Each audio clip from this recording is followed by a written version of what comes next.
This is 99% Invisible. I'm Roman Mars. In 1939, an astonishing new machine debuted at the World's Fair in New York City.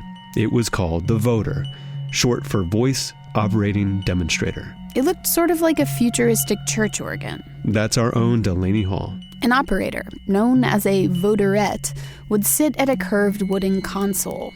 Behind her, there was a huge wall with an Art Deco image of a man's face with these spirals of curly hair. His mouth was a giant speaker. The voderette would place her hands on 2 keyboards in front of her, each with 5 or 6 white keys. She'd use her feet to work 2 pedals down below. But instead of musical notes, the machine produced a voice. Now will you have him repeat that in a high voice? And now in his best bass. This is from a demo recording of the Voder produced in 1939 around the same time as the World's Fair. Each of the keys on the keyboard controlled a particular frequency band. One foot pedal controlled pitch, and the other foot pedal controlled whether the sound would be muffled or crisp. Operating this machine required incredible precision and skill. Voderettes would train for up to a year to make the voder actually talk like a person, or sing like a person. Suppose you sing a song for us, will you? Yes, certainly. Well, how about Auld Lang Syne? Auld Lang Syne, okay.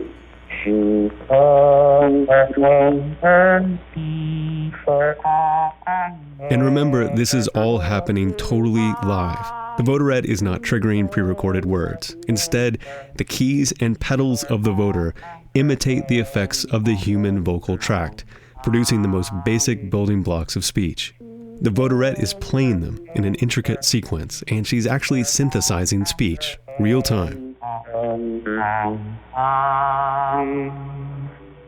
The crowds at the World's Fair went crazy for this talking machine. It created a sensation. This is John Paul. He's an engineer, inventor, and historian. It was the first time there had ever been working speech synthesis anywheres. People had no conception that you could even do it. Here's Voder's imitation of a cow. The voder was invented by an engineer named Homer Dudley. And Homer Dudley's area of expertise was speech science. Dudley worked at Bell Labs, a research facility that belonged to AT&T. And during the 1920s and 30s, Bell Labs was doing all kinds of research into the human voice.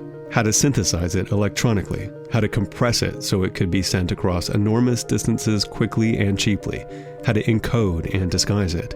And all this research helped AT&T's basic goal, which was to improve the phone system in the United States. The voder was a novelty offshoot related to this research into speech, but it was closely connected to a number of Dudley's inventions at Bell Labs that still shape our world today. A lot of that basic research turned out to be things which have impacted our modern technology and world enormously. Stuff that became critical to the development of digital media, for example. And on top of all of that, Dudley's inventions helped us win a war. December 7th, 1941, a date which will live in infamy. The United States of America... Just a couple years after the voder's debut at the World's Fair, Japan launched an early morning attack on Pearl Harbor in Hawaii. It came as a profound shock to the U.S., and the next day, President Franklin Delano Roosevelt announced the country would be entering World War II. With confidence in our armed forces, with the unbounding determination of our people, we will gain the inevitable triumph, so help us God. World War II would be the most widespread war in history. The U.S. would be fighting in Europe and the Pacific and parts of North Africa all at the same time. And it was a huge challenge to coordinate troops across that much territory. It was obvious the only communication possible would be by radio. And that radio was, of course, insecure. The enemy is listening. In other words, there wasn't really anything besides radio that could stretch across the distances involved, but radio is easily intercepted, and so the problem of encryption and secret messages of military importance became more and more serious. At the very start of the war, the U.S. military still relied on an old-school piece of technology for its sensitive conversations. It was called the A3 Scrambler. It worked by scrambling voice frequencies, swapping high frequencies for low and low frequencies for high, garbling the sound. Here's an example of what it might have sounded like. But it was easy to decode these scrambled conversations. The A3 was being compromised, and it was not a secure system. That's Dave Tompkins, who's researched the history of various speech synthesizers and their connections to music. German intelligence they were essentially descrambling some of these conversations between FDR and Churchill in real time. And the U.S. military knew the German codebreakers were listening in. So the U.S. government gave Bell Labs the mission of creating an unbreakable speech encryptor. And Bell Labs went to our old friend Homer Dudley, the guy who invented the talking machine of the World's Fair. They said, "Dudley, we need you to figure this out really fast." They were under tremendous wartime pressure to produce this thing quickly. I think the whole design took about a year. Thankfully, Dudley had already been working on technology related to this problem for years. It all went back to the voder, and to another related invention of Dudley's called the vocoder. Music nerds might know the term vocoder because it's the great-grandfather of the machine you hear in all kinds of pop music today. Vocoder was short for voice encoder, and the machine could break down a human voice, separate it into its basic components, and then compress and transmit those components via shortwave channel.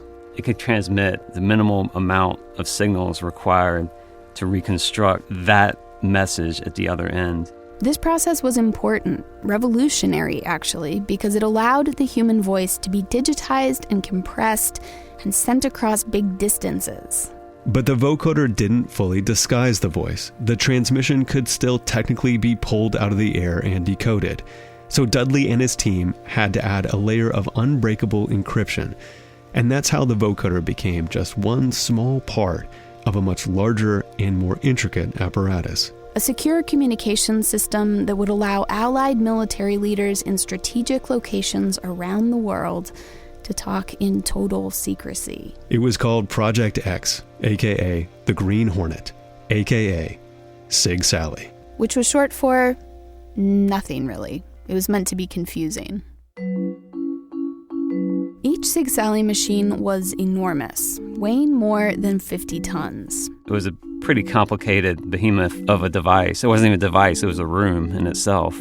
It occupied about 2,000 square feet and was made up of 40 racks of equipment. It needed air conditioning because a lot of the electronics was so delicately balanced that if it got too hot or too cold, it would not work properly. In fact, the device was full of so many finely calibrated tubes and gadgets that the military created a whole division of engineers whose sole job was to maintain the machines. The 805th Signal Service Company. We're pretty much in charge of the installation and operation of the system. That's Don Mell. Before he enlisted, he was an amateur radio operator from Omaha, and he was one of the engineers assigned to work on Sig Sally. He reported for duty in Washington, D.C. and spent his first 2 weeks in an intensive class, where we learned all the technical details and the operation, and then it was pretty much on-the-job training. The first Sig Sally terminal was installed in the basement of the Pentagon, and it was connected to several conference rooms upstairs. Elegantly furnished. There was wine-colored, thick carpeting on the floor. They were beautiful rooms. This is Lieutenant Colonel Dorothy L. Madsen. But my nickname is Meg, M-E-G. I was in charge of the Global Encrypted Conference Center. The conference center is where DC-based military leaders would meet to speak over the Sig Sally system. So while Don Mell was down in the basement running the machine, Meg was upstairs, coordinating conference calls with the military brass. She hosted everyone from President Harry Truman to General George Marshall. She sat in on their meetings and transcribed the conversations they had. Any of the men who had the responsibility for the conduct of the war and had to make their phone calls came to my conference center to do it. Communications is the most important thing, and you have to do it with safety and security that, nobody else is tuned in on it. The Sig-Sally terminal in the Pentagon was connected to a network of close to a dozen other Sig-Sally terminals around the world. These were located in the most strategically important places where politicians and military leaders would need to be talking with each other on a regular basis. Algiers and London and Paris eventually, and Hawaii and Guam and Australia. There was even a Sig-Sally terminal based on a roving ship in the Pacific. And one in beautiful, strategically important Oakland, California. This network allowed leaders in Washington, D.C. to talk securely with any location that had a terminal. All they needed was a shortwave radio connection. And one other key component. A pair of vinyl phonograph records of totally random noise. This is where the encryption part comes in, because for every conference that happened over Sig-Sally, both the sending and receiving terminals had to have identical records, which played the sound of noise. The noise would combine with the voice components as they were transmitted via shortwave radio, making it impossible for eavesdroppers to decrypt. On the receiving end, the random noise would be extracted and the voice restored. In cryptography, these records are what's known as a one-time key. So here's how they worked. Random noise would be generated and then pressed on a gold master. Normally, a phonograph record, you would reproduce thousands of them from a single master. In this case, they made exactly 2 records. The identical and now totally unique records would be assigned a matching code name, and these code names were awesome, like Red Strawberry, or Wild Dog, or Circus Clown. So let's say President Harry Truman in Washington, D.C. wants to talk with Prime Minister Winston Churchill in London. Truman keeps one of the 2 records in Washington, D.C. The second one would be sent to the station at the other side of the ocean, and then placed on this special precision turntable. That was a part of the Sig-Sally terminal. At the scheduled time for the conference, Sig-Sally engineers in D.C. and London would tune in to WWV. At the tone, 15 hours, 0 minutes, coordinated universal time. Which is the international time control station, so that we could synchronize our control clocks exactly. Then they'd get their identical records spinning on their respective turntables at exactly the same moment. Once the records were synced, Truman would speak into a handset in Meg's conference room at the Pentagon. This is the President, Mr. Prime Minister. This is a reenactment of Truman and Churchill greeting each other when they talked via Sig-Sally to discuss a German surrender proposal in 1945. The signal would go down into the basement where Don was running the Sig-Sally terminal. The terminal would digitize Truman's voice, mix it with random noise from the record, and then transmit that signal across the ocean via shortwave radio. On the other end, the Sig-Sally terminal in London would reverse the process. It would remove the noise, reconstruct the voice, and feed it through Churchill's handset. This is the President, Mr. Prime Minister. After so much processing and such a long distance, the voice didn't sound very good. Like gibberish orated from the bottom of a barrel. But it was intelligible. You had to kind of train your ear a bit. Anyway, then Churchill would reply, "How glad I am to hear your voice." And the whole process would be reversed.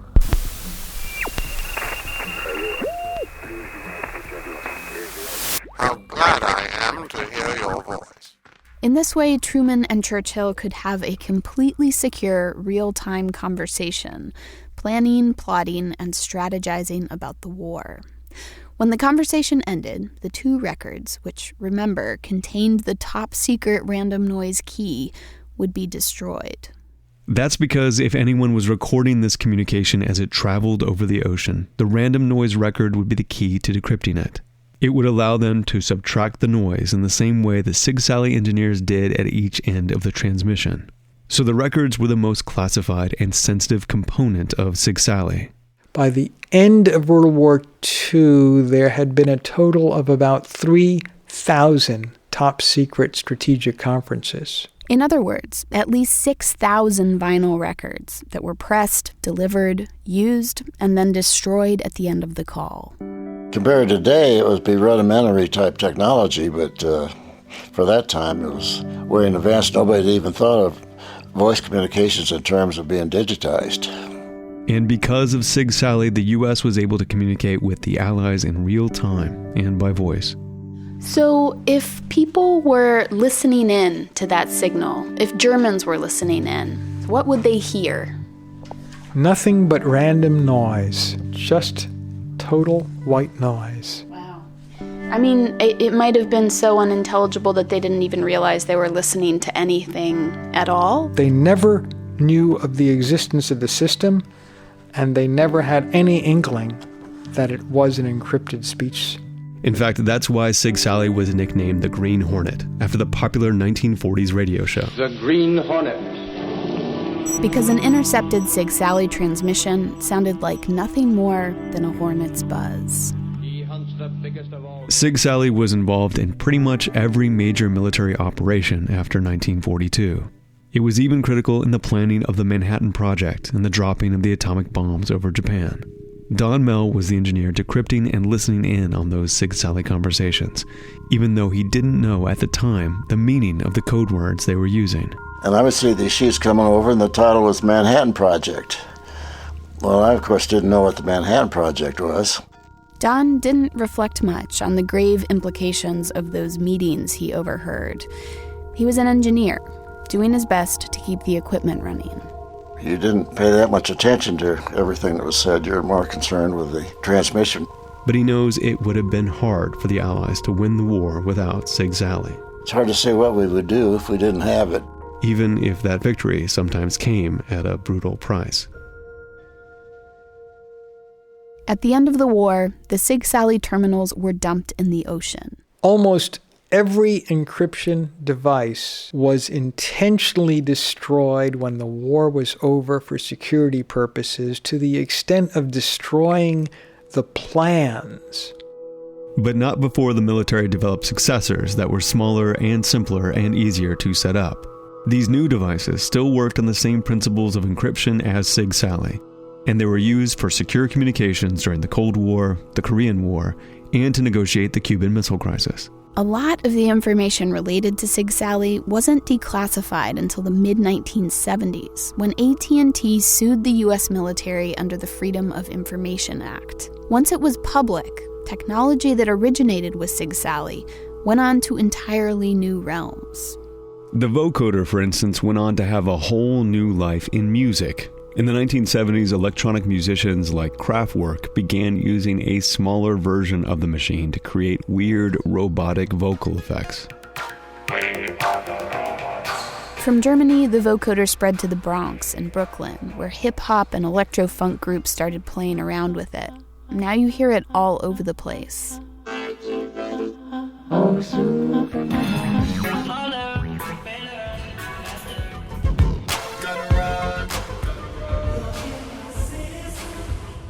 But the vocoder's reach actually goes way beyond the robot voice.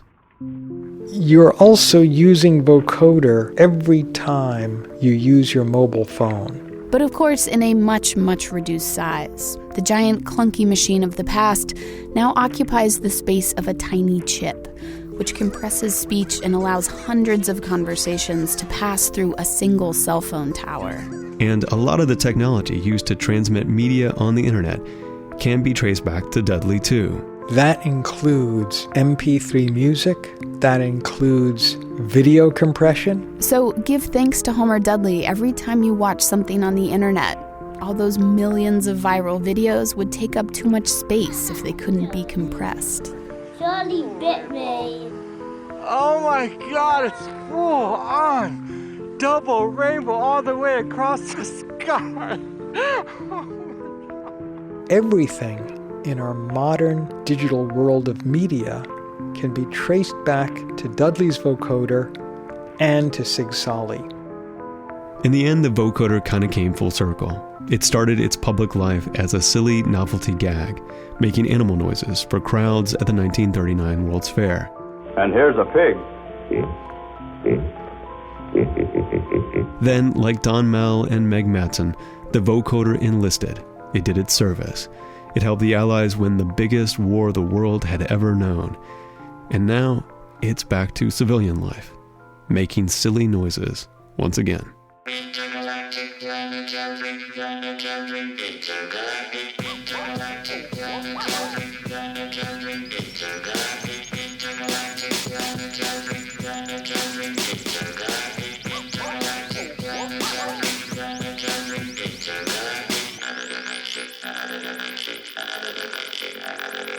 99% Invisible was produced this week by Delaney Hall, with Katie Mingle, Sam Greenspan, Avery Trufelman, Kurt Kolstad, Sharif Youssef, and me, Roman Mars. Special thanks this week to Dave Tompkins, author of How to Wreck a Nice Beach, the vocoder from World War II to hip-hop. His book inspired this episode and gets into the history of how the vocoder jumped from the military into popular music. Thanks also to Ben and Yvette Sinak of Nucleus, David Kahn, author of The Codebreakers, and Steven Jackson. And finally, thanks to Pat Mesiti-Miller, who played the voice of President Harry Truman.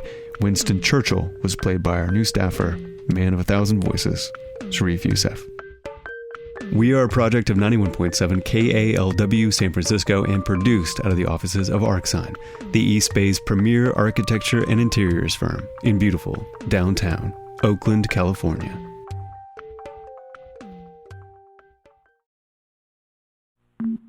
You can find the show and like the show on Facebook. Follow us all on Twitter and Instagram. But the best way to explore the 99% invisible activity that shapes the design of our world is to become good friends with our website. It's 99pi.org.